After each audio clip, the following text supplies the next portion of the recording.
నమస్కారం.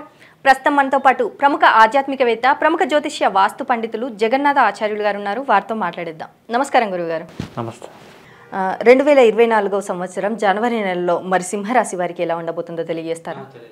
ఈ యొక్క సింహరాశి సింహలగ్నం వాళ్ళకి లగ్నాధిపతి అయినటువంటి ఈ యొక్క సూర్య భగవానుడు 5వ స్థానంలో ఉండడం వల్ల విద్యార్థులకి విద్యలో బాగా మార్కులు ఎక్కువ రావడం, మరియు పెద్దవాళ్ళకైతే కనుక చిన్నపిల్లలతో ఆడుకోవాలని ఆసక్తి అధికంగా కలిగే అవకాశం ఉంటుంది. అలాగే దైవికమైన బలం శక్తి పెంపొందుతుంది. లాభాభివృద్ధి మరియు లాభాలు పెరగడం, గవర్నమెంట్ ఉద్యోగాల కోసం ప్రయత్నించే వాళ్ళకి ఈ సమయంలో గవర్నమెంట్కి సంబంధించిన ఉద్యోగాలు తొందరగా వచ్చే అవకాశం ఉంటుంది. ఎందుకంటే రవికుజులు ఈ యొక్క ధనురాశిలో, దాని మీద గురు దృష్టి, దీనివల్ల గవర్నమెంట్ ఉద్యోగాలు వచ్చే అవకాశాలు ఎక్కువగా ఉంటాయి. కాబట్టి ఈ సమయాన్ని సద్వినియోగం చేసుకుంటే అన్ని పరాలకు కూడా యోగించి లాభిస్తుంది. అలాగే ధన లాభాధిపతి అయినటువంటి ఈ యొక్క బుధ భగవానుడు ఈ యొక్క 4వ స్థానంలో ఉండడం వల్ల వాహన గండాలు పొంచి ఉన్నాయి, కొద్దిగా జాగ్రత్తగా వ్యవహరించాలి. వాహనాలు డ్రైవింగ్స్ విషయంలో కొద్దిగా ఆచితూచి వ్యవహరించాలి, లేకపోతే యాక్సిడెంట్ల అయ్యే అవకాశం ఉంది. కాబట్టి కొద్దిగా జాగ్రత్త ఉంటే మంచిది. అలాగే లాభాల పేరుతో స్వల్పమైన నష్టం, భూమి పరంగా కూడా స్వల్పమైన లిటిగేషన్స్, ఇబ్బందులు క్రియేట్ అయ్యే అవకాశం ఉంది. వృత్తిపరంగా కూడా మానసికమైన ఒత్తిడి అధికంగా ఉంటుందండి. అంటే కొద్దిగా నెగిటివ్గా చెప్తున్నామని వేరేలాగా అనుకోవద్దు.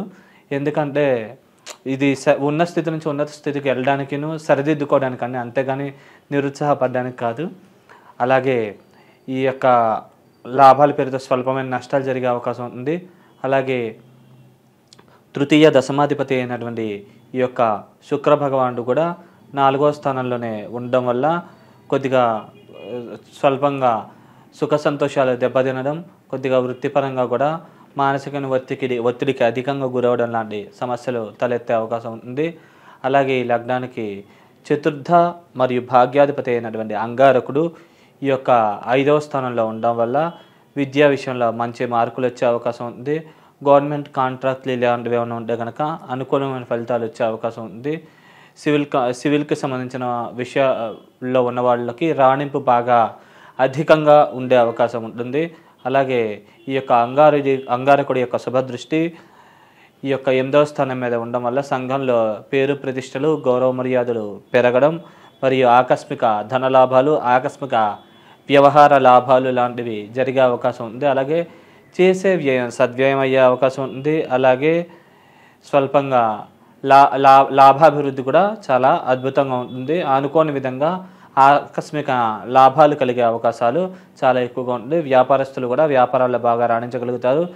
రాజకీయ నాయకులకు ముఖ్యంగా చాలా అద్భుతంగా ఉంది. కాబట్టి ఈ సమయాన్ని ఉపయోగించుకుని ఉన్న స్థితి నుంచి ఉన్నత స్థితికి తొందరగా చేరుకోగలరు. అలాగే ఈ యొక్క లగ్నానికి పంచమ అష్టమాధిపతి అయినటువంటి గురు భగవానుడు కూడా భాగ్యంలో ఉండడం వల్ల భాగ్యాభివృద్ధి, నిల్వధనం పెంపొందడం, మరియు ఈ యొక్క బంగారు ఆభరణాల విలువ పెరగడం, అలాగే ఇల్లు కట్టుకోవాలనే ఆసక్తి, ఆల్రెడీ స్థలాలు ఉన్న వాళ్ళకి ఇల్లు కట్టుకోవాలనే ఆసక్తి, గృహ నిర్మాణాలు స్టార్ట్ అయ్యే అవకాశాలు కూడా చాలా అధికంగా ఉన్నాయి. అలాగే ధన నిల్వలు, ధనబలం, మరియు వ్యవహారికంగా కూడా వేరే వాళ్ళ నుంచి సహాయ సహకారాలు బాగా లభించే అవకాశం ఉంటుంది. అలాగే లగ్నాన్ని గురువు చూడడం వల్ల సెల్ఫ్ కాన్ఫిడెన్స్, ఇమ్యూనిటీ లెవెల్స్ బాగా పెంపొందే అవకాశం ఉంది. అలాగే కమ్యూనికేషన్ స్కిల్స్, మారుతీరు బాగా మెరుగుపడుతుంది. మరియు తండ్రి వర్గీయుల, సోదరి వర్గీయుల సహాయ సహకారాలు బాగా లభిస్తాయి. విద్యాభివృద్ధి కూడా, విద్యాస్థానాన్ని చూడడం వల్ల విద్యాభివృద్ధి కూడా బాగా జరిగే అవకాశం అధికంగా ఉన్నది.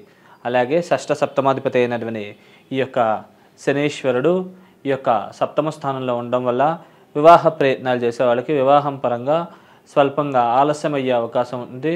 కొద్దిగా ఆచితూచి వివాహం చేయాలి, లేకుంటే సమస్యలు వచ్చే అవకాశం ఉంది. భాగ్యస్థానాన్ని కూడా శని చూడడం వల్ల కొద్ది వరకు శని దశలు అంతర్దశలు నడిచినట్లయితే ధన నిల్వలు తగ్గించడం, 1వ స్థానాన్ని కూడా శని చూడడం వల్ల కొద్దిగా స్టామినా, ఇమ్యూనిటీ లాంటివి కొద్దిగా స్వల్పంగా తగ్గించడం లాంటి పరిణామాలు జరిగే అవకాశం ఉంది. 4ను కూడా చూడడం వల్ల భూమిపరమైన లిటిగేషన్స్ లాంటివి క్రియేట్ అయ్యే అవకాశం ఉంది. కాబట్టి ఈ విషయాల్లో తగు జాగ్రత్తలు తీసుకుంటే అన్ని పరాలకు కూడా బాగుండే అవకాశం ఉంది.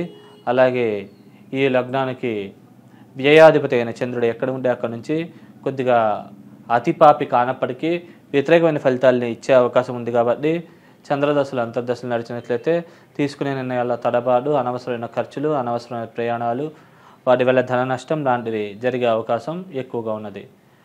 అలాగే ఈ లగ్నానికి అష్టమంలో రాహువు, అలాగే 2లో కేతువు ఉండడం వల్ల ముఖ్యంగా రాహు మహాదశ అయిపోయిన కేతు మహాదశ మిగిలి ఉంటే కనుక ఈ ఇరువురు కూడా అద్భుతంగా యోగించి లాభిస్తారు, మంచి శుభ పరిణామాలని కలగజేస్తారు. ఆరోగ్యాభివృద్ధి, ఆయుష్ వృద్ధి లాంటివి కలిగి ఉన్న స్థితి నుంచి ఉన్నత స్థితికి పెరిగే అవకాశం ఎక్కువగా ఉన్నది. సంఘంలో కూడా పలుకుబడి, గౌరవ మర్యాదలు కూడా బాగా పెరిగే అవకాశం ఉంది. ఒకవేళ వ్యక్తిగత జాతకంలో కనుక మీకు కేతు మహాదశ అయిపోయి రాహు మహాదశ మిగిలి ఉన్నట్లయితే ఈ పరిణామాలు కొద్దిగా వ్యతిరేకంగా జరిగే అవకాశం ఉంది. కాబట్టి ఈ విషయంలో కొద్దిగా ఆచితూచి వ్యవహరించగలరు. వ్యాపారస్తులకి, రాజకీయ నాయకులకి, ఉద్యోగస్తులకి మాత్రం చాలా ఎక్సలెంట్గా కలిసి వస్తుంది. విద్యార్థులకు కూడా చాలా ఎక్సలెంట్గా ఉందండి. కాబట్టి ఈ సమయాన్ని ఉపయోగించుకుని ఉన్న స్థితి నుంచి ఉన్నత స్థితికి తొందరగా చేరుకుంటే మంచిదండి. అలాగే ఈ రాశి వారిలో కొంతమంది కోర్టు సమస్యలతో బాధపడేవారు ఉన్నారు. మరి బయటపడే అవకాశం ఉంది అనేసి అంటారా? అదే అండి, కోర్టుకు సంబంధించిన విషయాలలో బాధపడే వాళ్ళకి మాత్రం కొద్దిగా మిక్స్డ్గా ఉందండి. కొద్దిగా ఒక 65% అనుకూలత, ఒక 35% వ్యతిరేకత ఉంది. సరైన విధంగా ప్రయత్నిస్తే కనుక అది దైవికంగా కూడా చేసుకుని వారు ఈ విషయంలో అనుకూలత కోసం ప్రయత్నిస్తే కనుక 100% సక్సెస్ అయ్యే అవకాశం ఉందండి.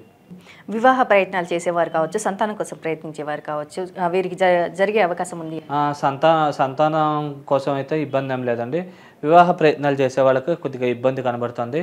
అంటే వివాహ స్థానంలోని శని ఉండడం వల్ల వివాహం కొద్దిగా స్వల్పంగా ఆలస్యం అయ్యే అవకాశం ఉంది.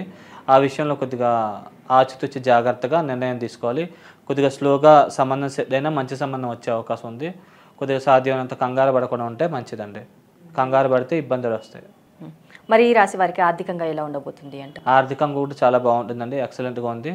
ఆర్థికంగా కూడా ఇబ్బంది ఏం లేదండి.